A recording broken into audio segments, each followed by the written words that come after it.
ठीक है, coefficient of variation. अब स्टैंडर्ड डेविएशन कल हम लोगों ने रीड आउट कर लिया था, स्टैंडर्ड डेविएशन और वेरिएंस के ऊपर कंबाइंड स्टैंडर्ड डेविएशन, उसकी प्रॉपर्टीज भी हो गई। ठीक है, वेरिएंस की स्टैंडर्ड डेविएशन की प्रॉपर्टीज सारी हो गई। ठीक है, अब हमारे पास जो नेक्स्ट इसके अंदर मैंने कल बताया था, जिसको हम लोग रिलेटिव मैयर कहते हैं, इसका कोई एब्सोल्यूट मैयर नहीं है। ठीक है, रिलेटिव मैयर है हमारे पास, सिर्फ रिलेटिव मैयर, एब्सोल्यूट कोई नहीं है इसका, जिसको हम लोग कहते हैं कोएफिशिएंट ऑफ वेरिएशन। ठीक है, इसको ज़हन में रखिए, इसको मिक्स ना कर देना, वेरिएंस के साथ मिक्स नहीं करना, कोएफिशिएंट ऑफ वेरिएशन। ठीक है, कोएफिशिएंट ऑफ वेरिएशन जिसको हम लोग कहते हैं CV is equals to standard deviation divided by mean multiply by 100। ये आपके पास जो है ना इसका बेसिक फार्मूला है जिसको हम लोग यूज करते हैं। आप देखें, इस फार्मूले को देखते हुए आपके पास जो रिजल्ट्स आएंगे, जो आंसर आपके पास आएंगे, वो बेसिकली क्या होंगे, वो परसेंटेज में आएगा। तो अगर ये परसेंटेज में है तो इसका आंसर जो है, ठीक है, आंसर विल फॉल। ठीक है, answer will fall in case of comparison.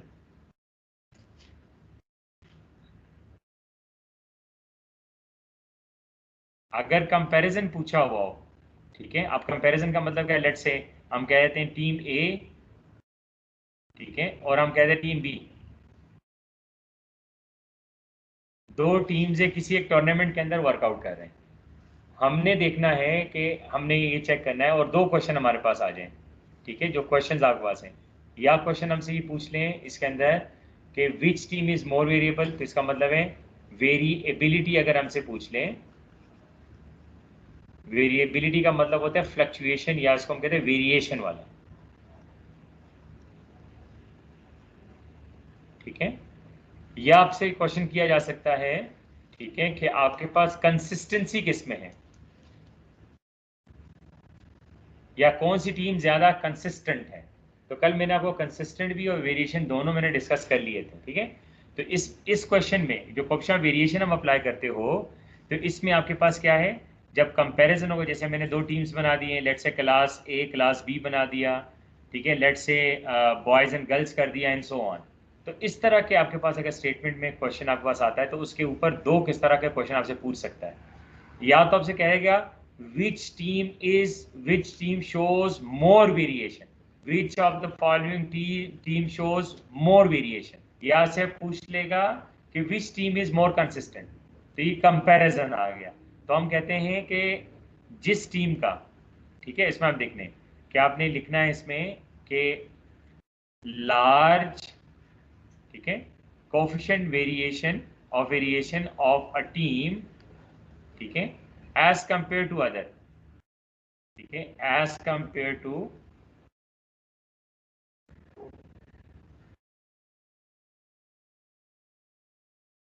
ठीक है, as compare to other team.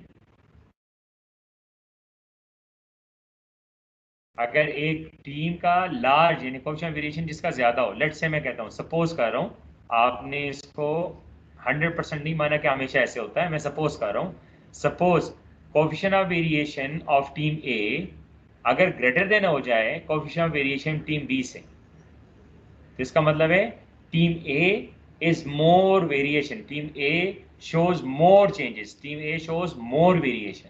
ठीक है, team A shows more variation. तो हम इस तरीके से उसको लेके चल सकते हैं। ये आपने, अब जो आपके पास होगा कंसिस्टेंसी के लिए, इसको हम कहते हैं team A shows more variation.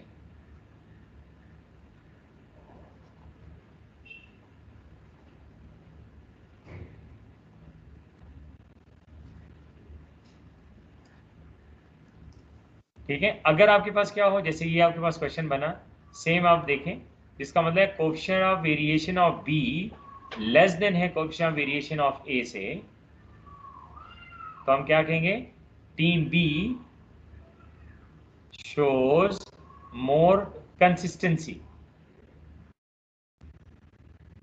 ठीक हो गया। तो बस इसमें हम लोग सिर्फ जहन में यही रखना है कि कोएफिशिएंट वेरिएशन को फाइंड करना है, तो आपके पास कैसे होगा कि s divide by x bar multiply by 100, ये आपका आंसर आएगा।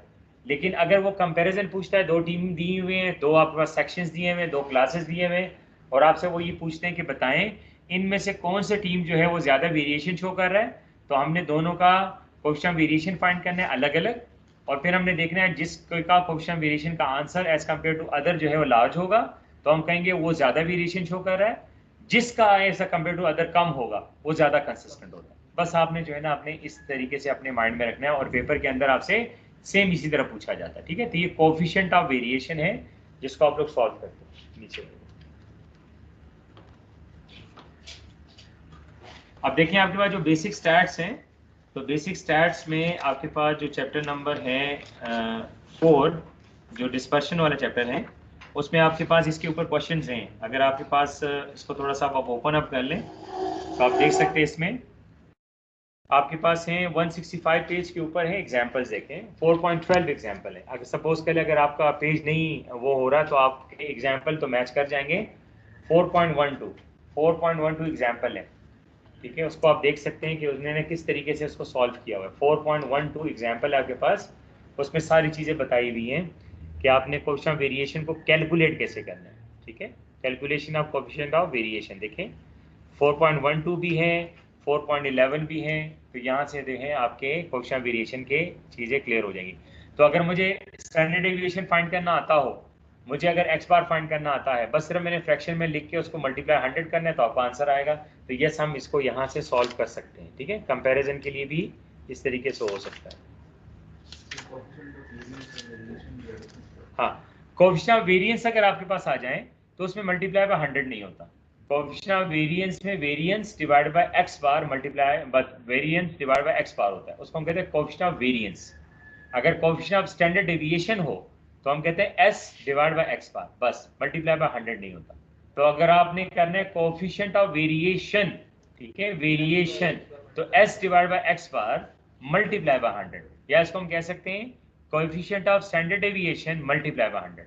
Coefficient of standard deviation multiply by 100 coefficient of variation होता है, बस इसको आप ध्यान में रखें।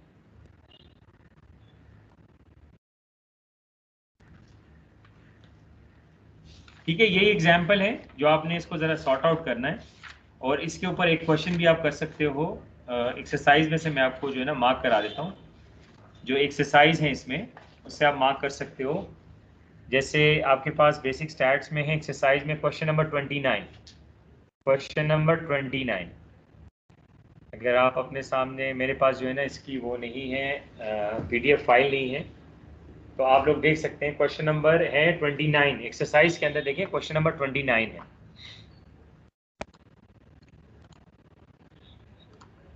ठीक है, एक्सरसाइज में क्वेश्चन नंबर 29 है, उसको अगर आप चेक कर लें तो एक डेटा दिया हुआ है, मैं डेटा लिख लेता हूँ।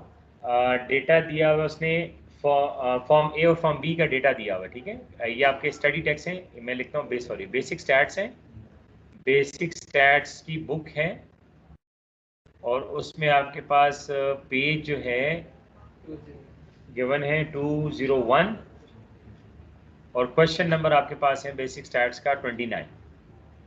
ठीक है, क्वेश्चन नंबर 29। अब क्वेश्चन नंबर 29 को देख लें हम लोग, तो उसमें दिया हुआ है उसने कि फर्म ए फर्म बी दिया हुआ है उसने,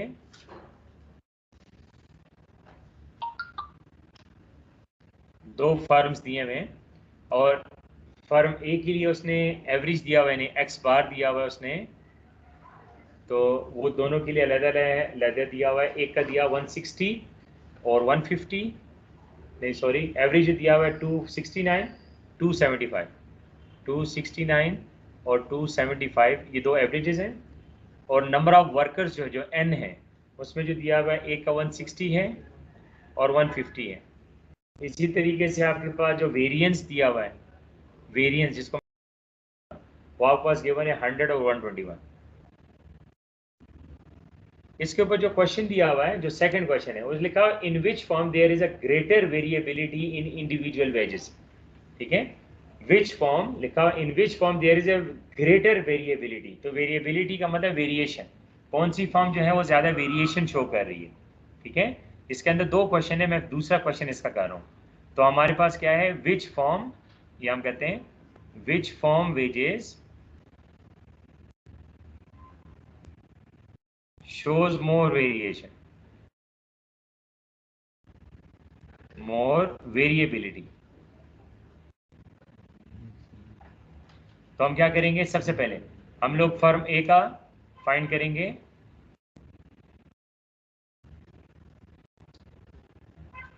फॉर्म ए का हम लोग फाइंड करेंगे सबसे पहले कोएफिशिएंट वेरिएशन।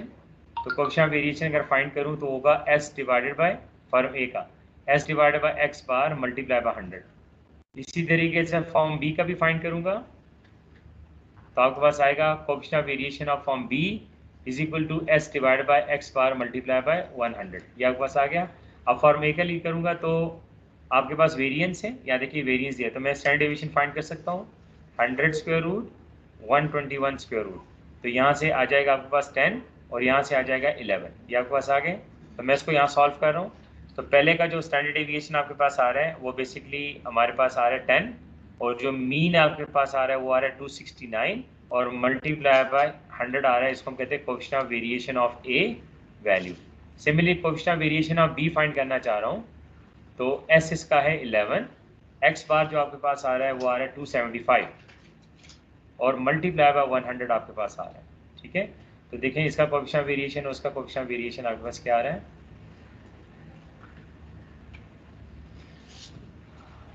सर एक आ रहा है 3.717 3.717%। दूसरा एग्जैक्ट 4 पॉइंट समथिंग होगा। हाँ, दूसरे का क्या आ रहा है 4 एग्जैक्ट 4 सर। यस सर 4 आ रहा है, सिर्फ 4 सर। सही है। और दूसरे का 3.717 आ रहा है। जी यस सर जी सर। अब देखिए अगर मैं होल में उसको होल करूं तो फिर तो कोई डिफरेंस नहीं है, लेकिन डेफिनेटली हमने डिफरेंस तो शो करना है। तो हम कहेंगे क्या आपके पास क्या है coefficient variation of form B is greater than coefficient variation of form A. ठीक है, तो हम क्या करेंगे फॉर्म बी, ठीक है, शोज मोर वेरिएशन।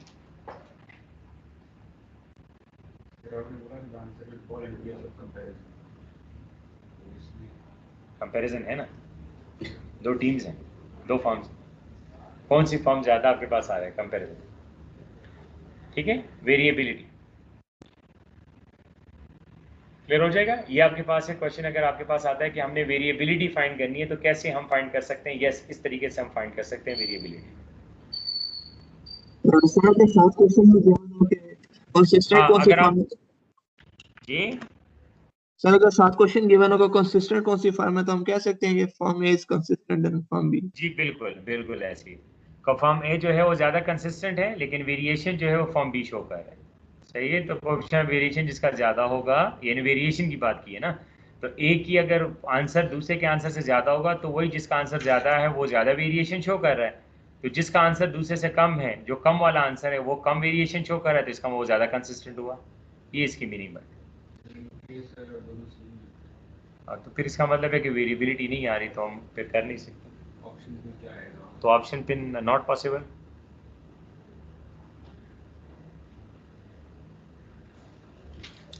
ठीक हो गया। इसके साथ एक और क्वेश्चन भी है, which firm pays larger amount as daily wage, which firm shows larger amount as daily. अब इसको आप ये ना समझना कि ये इसका मतलब ये है कि कंसिस्टेंसी पूछ रहा है, वो कंसिस्टेंसी की बात ही नहीं कर रहा। अब देखिए इसमें दो तरह के क्वेश्चन हो सकते हैं। ये जो आपके पास क्वेश्चन हमने लिखा ना, ये क्वेश्चन नंबर 2 है। अगर ये आप लिख चुके तो मैं इसको रेस कर दूं।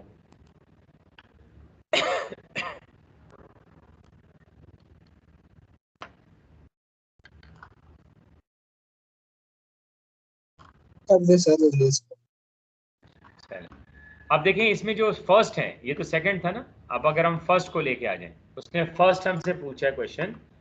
फर्स्ट क्वेश्चन में क्या है, मैं दो तरह इसको लिख सकता हूँ। फर्स्ट क्वेश्चन में उसने पूछा कि आपके पास आ रहा है which firm page larger amounts of daily wages, लिखा हुआ है। तो यहाँ पर हम लोग इसको ऐसे लिखेंगे। अब देखें क्वेश्चन हमसे पूछा है कि डेली वेजेस का इंक्रीज किस में है। ठीक है, हायर डेली वेजेस। अब देखिए यहाँ पर कहीं लिखा नहीं हुआ कि विच फर्म पेज, ठीक है, higher daily wages on average. इस क्वेश्चन के अंदर हमसे ये नहीं पूछा कि ऑन एवरेज बताएं कौन सी फर्म जो है वो ज्यादा डेली वेजेस पे कर रही है।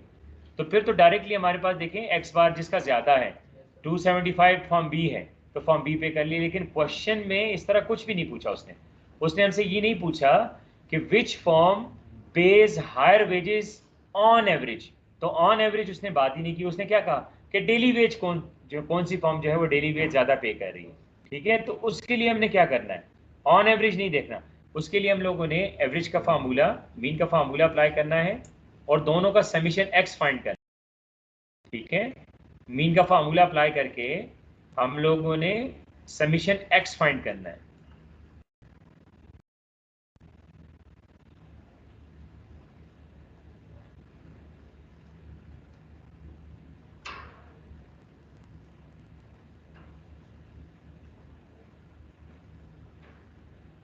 तो यहाँ से आपके पास देखें वैल्यू आ जाएगी समीशन, लेट्स मैं इसको x2 कह दूँ या जो भी है b का, वो आपके पास वैल्यू आ रही है 275 मल्टीप्लाई बाय 150, ठीक है, वैल्यू आ जाएगी। दूसरी साइड के ऊपर आपके पास आएगी समीशन XA, हम कह सकते हैं 269 मल्टीप्लाई बाय 160। तो देखें दोनों के आंसर्स क्या आ रहे हैं,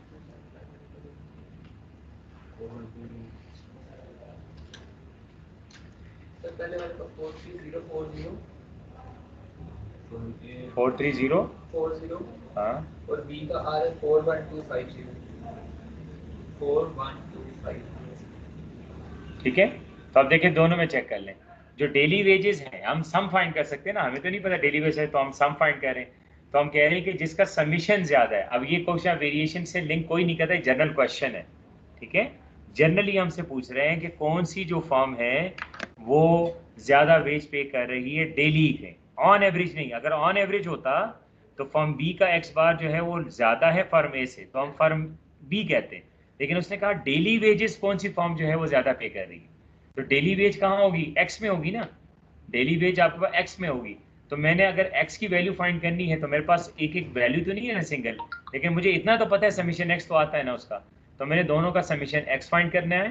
तो जिसका समीशन एक्स ज्यादा होगा दूसरे से तो वो हायर वेज पर पे कर रहा है एज कम्पेयर टू अदर, ठीक है।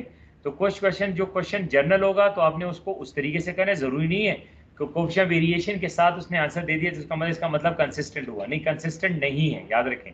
कंसिस्टेंट पूछता तो फिर आप कोफिशिएंट ऑफ वेरिएशन अप्लाई करके कंसिस्टेंसी फाइंड करते हैं, लेकिन यहाँ पर इस तरह का कोई उसने पूछा ही नहीं, तो डेफिनेटली हम लोग इस तरफ आते ही नहीं, ठीक है, इसको ध्यान में रख लीजिएगा।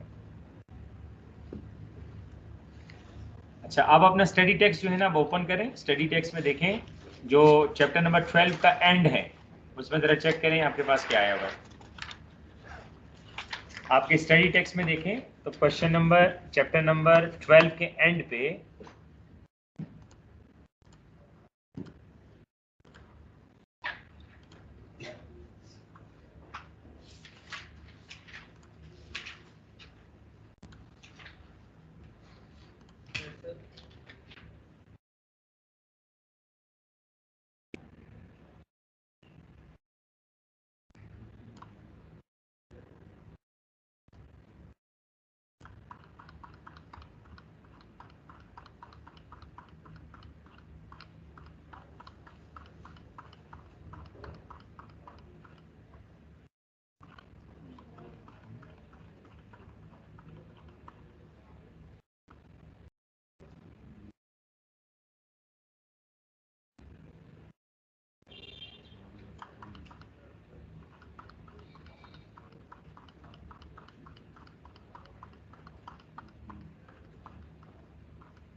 देखिए आपका ये टॉपिक है, अगला जो लास्ट टॉपिक है इसमें स्क्यू का है।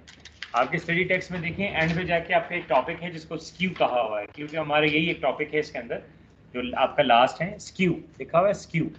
अब स्क्यू को एक्सप्लेन करने से पहले, ठीक है, आपको मैंने सिमिट्री का एक्सप्लेनेशन हमें आना चाहिए कि सिमिट्री क्या होता है। देखें ये दो वर्ड्स हैं जो उसने बताए हुए हैं, टॉपिक हमारे पास ये है स्क्यू ही है, लेकिन उससे पहले उसने ये दो आपके पास हैं डिफरेंट उसने ड्रॉ किए हुए। देखें एक है सिमिट्री वर्ड है लिखा हुआ है, एक है स्क्यूनेस है, एक है सिमिट्री है, एक है स्क्यूनेस है। तो जब आप उसको सिमिट्री को डिफाइन करते हो ना, आपने लिखना है इसको, अगर आप सिमिट्री को डिफाइन करते हो, सिमिट्री, सिमिट्री का मतलब क्या है, सिमिट्री का मतलब है कि अ डिस्ट्रीब्यूशन, ठीक है, अ डिस्ट्रीब्यूशन या data, a distribution have one of the following feature. A distribution have one of the following feature.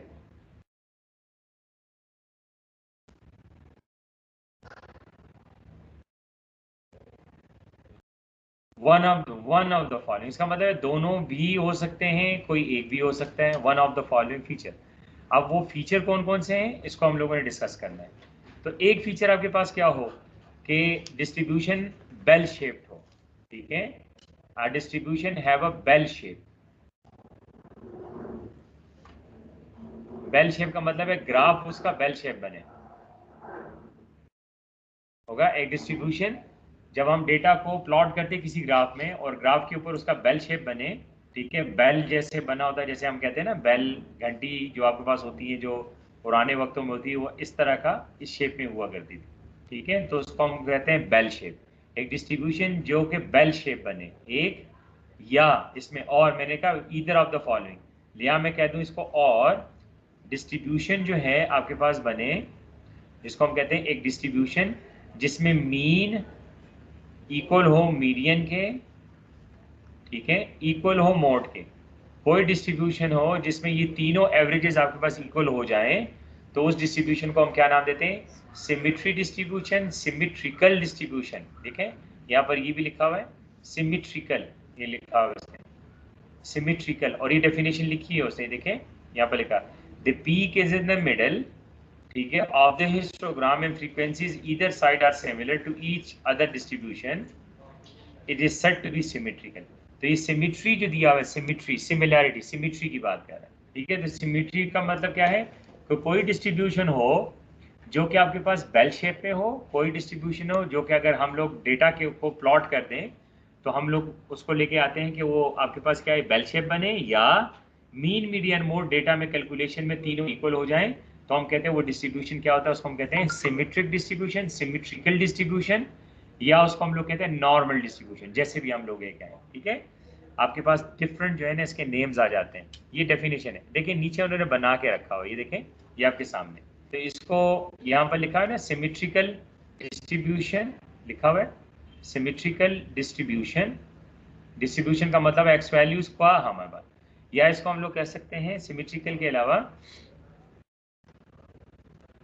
हम इसको एक और नाम भी देते हैं, आपके पास नॉर्मल डिस्ट्रीब्यूशन भी होता है,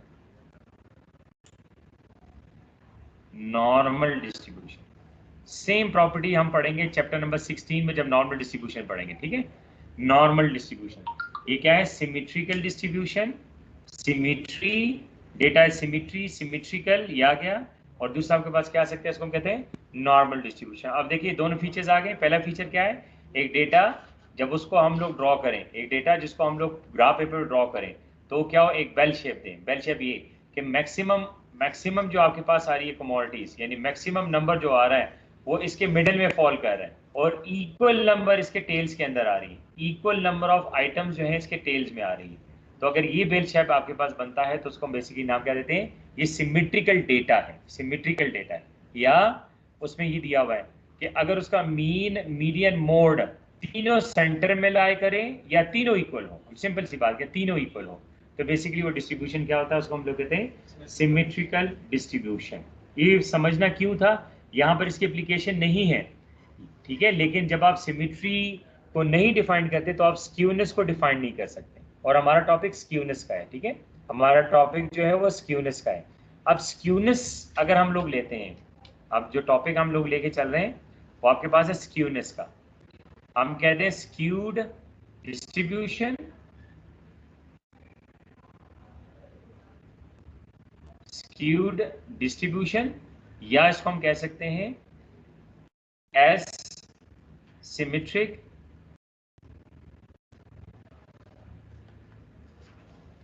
एसिमेट्रिक, एसिमेट्रिक, या इसको हम लोग सिमेट्रिक डिस्ट्रीब्यूशन।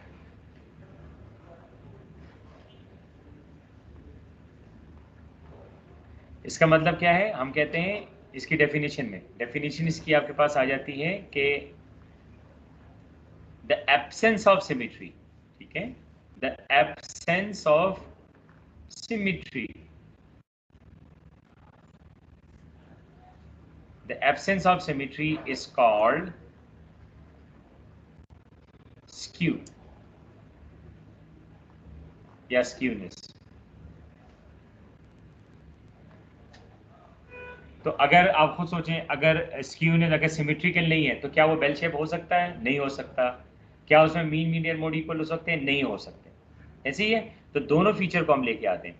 सपोज कर ले अगर एक डिस्ट्रीब्यूशन सिमेट्रिकल, अगर एक डिस्ट्रीब्यूशन आपका सिमेट्रिकल नहीं है तो क्या हो सकता है? वो बेल शेप नहीं हो सकता। तो अगर बेल शेप नहीं हो सकता तो उसकी शेप ऐसे बन सकती है, राइट टेल आपके पास लेफ्ट टेल जो है राइट टेल से बड़ा हो सकता है, या ऐसे आ सकता है डिस्ट्रीब्यूशन आपका बन सकता है, ठीक है। या तो आपके पास डिस्ट्रीब्यूशन ऐसे बन सकता है कि आपके पास जो आप ड्रॉ कर रहे हैं आपका जो राइट टेल है वो बड़ा हो जाए और आपका पीक बन के फिर उसके बाद राइट टेल के वो लेफ्ट टेल के ऊपर आ जाए, शेप इस तरह बन जाए, लेकिन बेल शेप ना बने। शेप बने लेकिन बेल शेप में क्या था, देखिए आपके सामने बेल शेप में देखिए आपके पास राइट और लेफ्ट टेल दोनों आपके पास सिमिलर आ रहे हैं।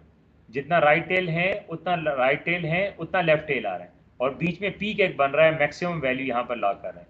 यहाँ पर देखिए जो मैंने बना दी है आपके पास एक तरफ क्या आ रहा है, चेक कर लें, यहाँ पर पीक पे वैल्यू जरूर आ रही है, लेकिन देखिए इसका जो राइट, ये जो आपके पास आ रहा है, जो ये आपके पास राइट टेल है, ठीक है, ये राइट टेल है और ये आपके पास लेफ्ट टेल आ रहा है। तो आपके पास क्या है, राइट टेल जो है आपके पास लेफ्ट टेल से स्मॉलर है। इसमें देखिए ये आपके पास आ रहा है, ठीक है, लेफ्ट टेल आपके पास आ रहा है, तो इसमें लेफ्ट टेल जो है वो राइट टेल से स्मॉलर है। यही डिस्ट्रीब्यूशन है हमारे पास। हम कहते हैं कि अगर सिमेट्रिकल है नहीं है तो उसकी शेप इस तरह हो सकती है, अगर सिमेट्रिकल नहीं है तो अगर ये शेप आती है, अब इसको आपने देखना है, ये शेप अगर आती है इसको हम कहते हैं लेफ्ट स्क्यूड, इसको हम कहते हैं लेफ्ट स्क्यूड, लेफ्ट स्क्यूड, और इसको हम कहते हैं negative skewed distribution, left skewed और negative skewed distribution. Left skewed और आपके पास नेगेटिव, अगर लेफ्ट टेल ज्यादा हो राइट टेल से तो उसको हम लोग कहते हैं नेगेटिव स्क्यूड या लेफ्ट स्क्यूड डिस्ट्रीब्यूशन। उसके अंदर आप लोग लिखते क्या हो, अगर मीन मीडियन मोड के हिसाब से कैलकुलेशन लिखें तो कैलकुलेशन के हिसाब से वहां पर क्या होता है, मीन जो है लेस देन होता है मीडियन के, ठीक है, जो कि लेस देन होता है मोड के, यह आपके पास एक आ जाती है। दूसरी तरफ अगर हम जाएं तो अगर दूसरी डिस्ट्रीब्यूशन देखें, इस वाले को देखें तो इसकी मीनिंग क्या बनती है, इसकी मीनिंग है राइट, ठीक है, राइट स्क्यूड, ठीक है, या इसको हम कहते हैं पॉजिटिव स्क्यूड,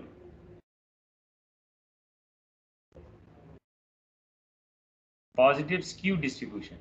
तो अगर पॉजिटिव स्क्यू डिस्ट्रीब्यूशन है तो उसके अंदर आपके पास दूसरा भी तो फीचर है ना, उसमें क्या होगा, मीन जो है वो ग्रेटर देन होगा मीडियन के, जो कि ग्रेटर देन होगा आपके पास मोड के।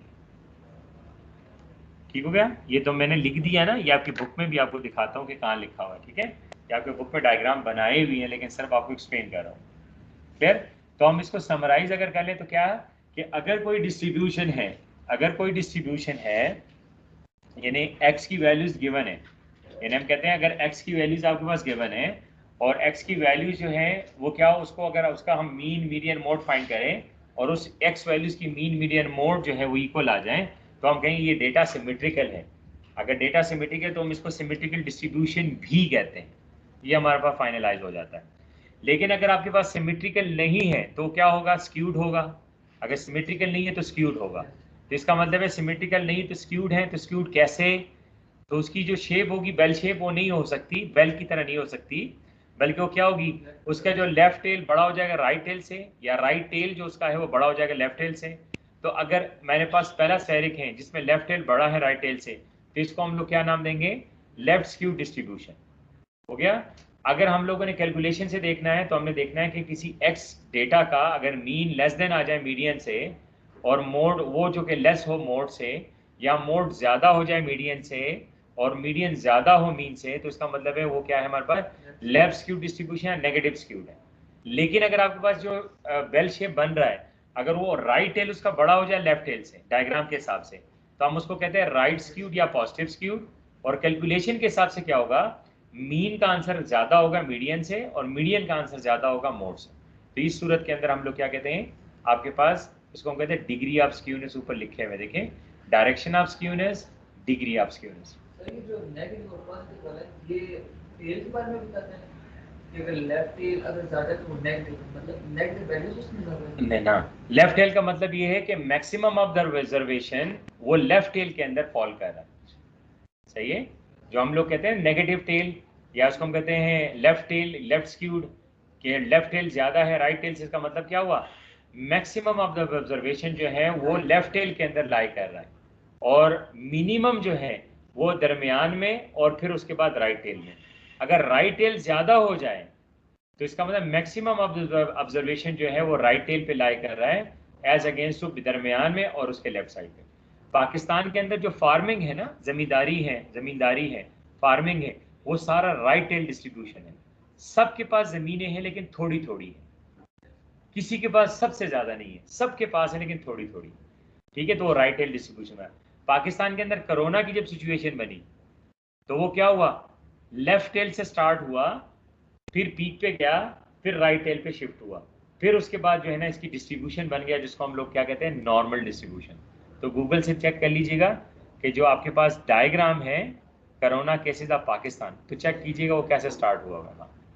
ठीक है, तो वो इस तरीके से आपका पीकनेस और उसमें आ जाती है। चलिए, इसमें आप देखें आपकी बुक में भी ऐसे लिखा हुआ है, चेक कर लें, डायरेक्शन में देख लें। उसके बाद ये देखें दो दिए में डिग्री आगे हम लोग पढ़ते हैं अभी कि क्या आपके पास, ये देखिए डायरेक्शन मैंने बता दिए हुआ है कि कहाँ कहाँ क्या क्या हो रहा है, लेफ्ट स्क्यूड है, नेगेटिव स्क्यूड है, ये सारी चीज़ देखिए उन्होंने डायग्राम्स बना के आपको बता दी हुई है किस तरीके से आपके डायग्राम्स बनते हैं। ठीक है, ये आपके पास आ गया। अब ये तो हुए ना कि आपके पास मीन मीडियन मोड गिवन हो और आपसे पूछ लें कि बताएं ये डिस्ट्रीब्यूशन आपके पास स्क्यूड है कि नहीं है एंड सो ऑन। ये तो आपके पास एक क्वेश्चन है कि जो आपसे पूछ लेते हैं ना। अब अगर सपोज का डेटा दिया हुआ है और आपसे ये कह दें कि बताएं स्क्यूनेस फाइंड करें कि क्या ये डेटा स्क्यूड है कि नहीं, कैलकुलेशन की हम बात करें, तो अगर कैलकुलेशन हो तो उसके लिए हम लोग मेजर ऑफ स्क्यूनेस यूज करते हैं। मेजर ऑफ स्क्यूनेस कि डेटा अगर गिवन हो, रिक्वायर्ड हो, तो हम क्या अप्लाई करें कि स्क्यूनेस को फाइंड करें, तो उसको हम लोग कहते हैं मेजर ऑफ स्क्यूनेस, जिसको यहाँ पर वो डिग्री ऑफ स्क्यूनेस कहते हैं। ठीक है, मेजर्स ऑफ स्क्यूनेस। और हमें पता है मेजर्स का मतलब होता है मेथड, वो कौन से मेथड्स हैं जिसके थ्रू हम लोग फाइंड कर सकते हैं स्क्यूनेस को। ठीक है, तो हम यहाँ पर लिखते हैं, आप लोग हेडिंग देंगे मेजर्स ऑफ स्क्यूनेस। ठीक है,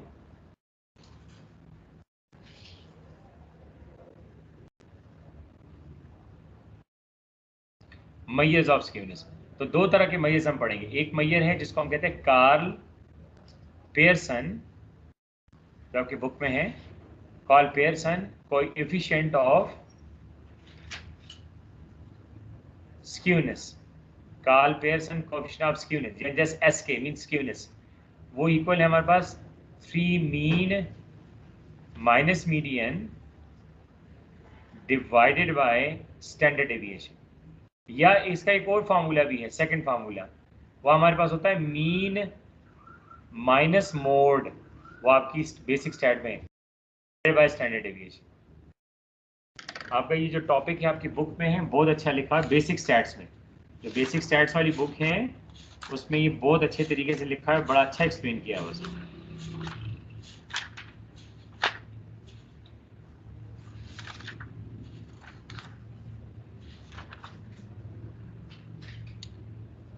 आपके पास पेज 174 के ऊपर देखें, पेज 174 के ऊपर बेसिक स्टैटिस्टिक्स वाली बुक में, जो छोटी वाली बुक है बेसिक स्टैट्स वाली, उसमें देख लीजिएगा पेज नंबर 174 के ऊपर देखें मेजर्स ऑफ स्क्यूनेस दिया हुआ है।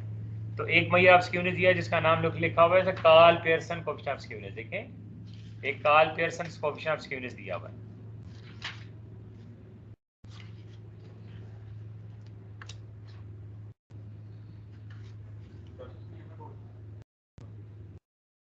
नहीं, कर्टोसिस नहीं, कर्टोसिस वाला जो टॉपिक है वो आप मिस करेंगे। कर्टोसिस हमारे कोर्स में नहीं है, जो आपके बेसिक स्टेटमेंट लिखा है ना कर्टोसिस, वो हमारे कोर्स में नहीं है। ठीक है, जो हमारे पास है वो स्क्यूनेस है। स्क्यूनेस का एक फार्मूला आपके सामने है, तो अगर हम लोग ने ये अप्लाई कर दिया और हमारा आंसर फॉल करेगा ना नंबर ऑफ इसमें, तो अगर आपके पास, इसको हम लिखेंगे डिग्री, अब इसमें डिग्री लेके आएंगे।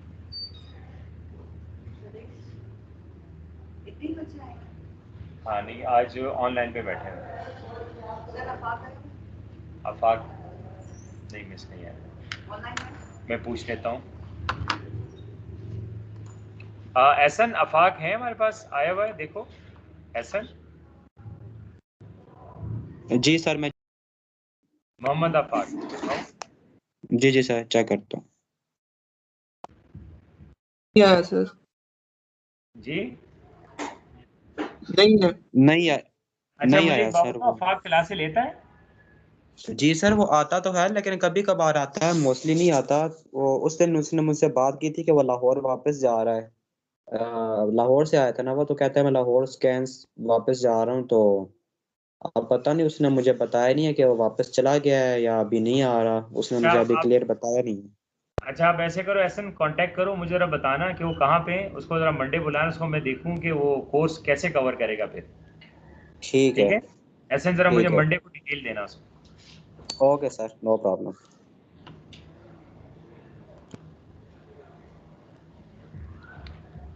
बताता हूँ क्यों घुसे।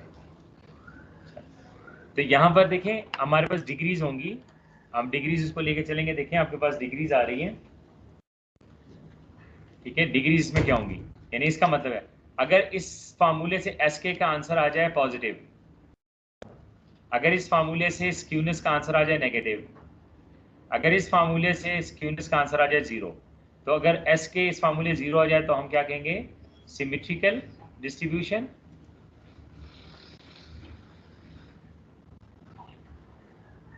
हो गया। अगर आपको नेगेटिव, इसको हम कहेंगे नेगेटिव स्क्यूड या इसको हम कहेंगे लेफ्ट स्क्यूड। अगर हमसे वो पूछते हैं लेफ्ट स्क्यूड या नेगेटिव स्क्यूड, अगर आंसर हमारे पास पॉजिटिव आ जाए इससे, यानी आंसर जब सॉल्व करेंगे इन दोनों का कोई भी फार्मूला जो फिट होता हो, यानी मीन जो डिटेल हमें गिवन हो, जिस डिटेल के ऊपर फार्मूला ये दो हैं अलग अलग जो अप्लाई होते हो, तो स्क्यूनेस अगर पॉजिटिव आ जाए आंसर हमारा, तो हम उसको कहते हैं राइट स्क्यूड, या इसको हम कहते हैं नेगेटिव स्क्यूड, पॉजिटिव स्क्यूड।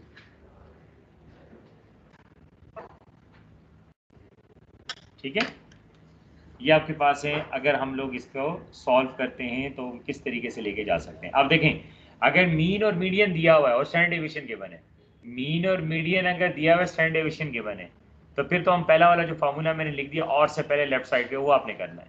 लेकिन अगर आपके पास मीन और मोड दिया हुआ हो और स्टैंडर्ड डेविएशन दिया हुआ, तो तब हम लोग फार्मूला जो है सेकंड वाले यूज करते हैं। अब उसके आंसर इन तीनों में से कोई एक आ सकता है, इसका आंसर इन तीनों में से कोई एक आ सकता है, दोनों का, दोनों। ये डिपेंड करता है कि आपके पास डिटेल क्या है।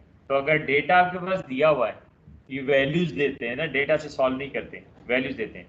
तो अगर मीन और मीडियन दिया हुआ है और स्टैंडर्ड डेविएशन दिया हुआ है, तो हम लोग पहला वाला फार्मूला यूज करते हैं। तो अगर मीन और मोड दिया हुआ है और स्टैंडर्ड डेविएशन दिया हुआ है, तो दूसरा फार्मूला अप्लाई करते हैं। ठीक हो गया, ये आपके पास है। आप अपने नेक्स्ट जो अपने स्टडी टेक्स्ट में उसमें है बेसिक स्टैट में, उसमें नेक्स्ट उसने दिया हुआ है जिसका नाम उसने लिखा है बाउलेस कोएफिशिएंट ऑफ स्क्यूनेस, लिखा हुआ है। नेक्स्ट जो फार्मूला है मेजर ऑफ स्क्यूनेस के यस अंदर, सर, वो है लिखा हुआ है, बाउलेस कोएफिशिएंट। जी लिखा हुआ है सर, ये नजर आ रहा है। लिखा हुआ है, बिल्कुल लिखा हुआ है। उसमें देखिए क्वार्टाइल्स हैं, Q3 + Q1 - 2 मीडियन लिखा हुआ है बाउलेस कोएफिशिएंट ऑफ स्क्यूनेस में।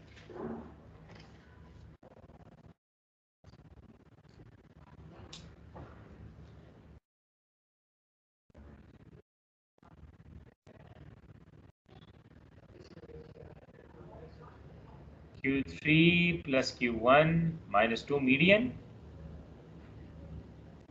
Divided by Q3 - Q1। अब हमें पता है क्वार्टाइल कैसे फाइंड करते हैं, मीडियन कैसे फाइंड करते हैं, ग्रुप के लिए कैसे है, अनग्रुप के लिए कैसे। अब इसमें कभी भी ऐसा नहीं होगा कि आप सारे फाइंड करोगे आंसर निकालोगे, ये गिवन होगा क्वेश्चन के अंदर, ये गिवन होगा, उसके थ्रू आप इसको सॉल्व करें। अब इसके भी तीन पॉसिबल आंसर बन सकते हैं। एस के का आंसर पॉजिटिव आ जाए तो हम कहेंगे पॉजिटिव स्क्यूड, इसी फार्मूला से। एस के का आंसर आ जाए नेगेटिव तो हम कहेंगे नेगेटिव स्क्यूड, इसी फार्मूले बाउलेस कोएफिशिएंट ऑफ स्क्यूनेस का आंसर अगर जीरो आ जाए तो हम कहेंगे सिमेट्रिकल।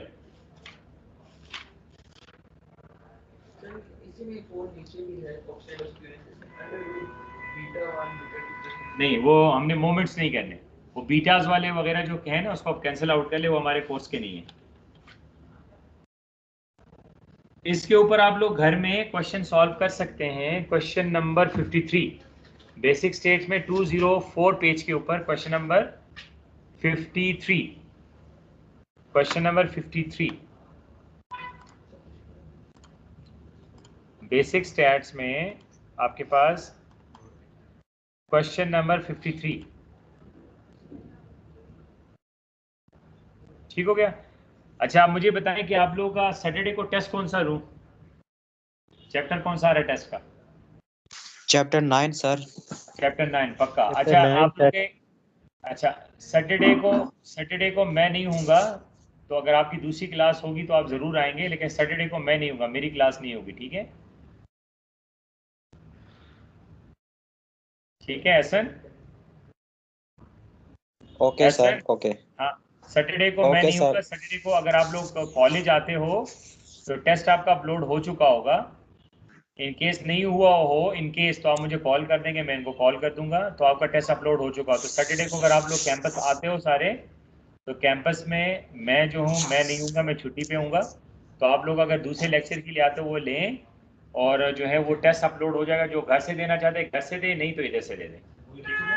चैप्टर नंबर 9 ओके मुझे सर, याद होगा, चैप्टर नंबर 9 का मैं टेस्ट अपलोड कर दूँ। ठीक हो गया? ओके सर, ठीक है, ख्याल रखिएगा। सही हो। Okay sir. अच्छा अल्लाह सर, कल हाफिज क्लास सर। होगी? कल तो छुट्टी है ना?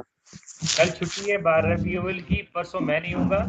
तो अगर आपकी क्लास है तो जरूर ओके क्लास में सर। आ जाएं, अपने जो दूसरा है आपके पास सब्जेक्ट है। अगर नहीं है तो घर आराम करें, आपको घर में जो है ना वो ऑनलाइन आपको मिल जाएगा। आप टेस्ट को जरूर आप लोग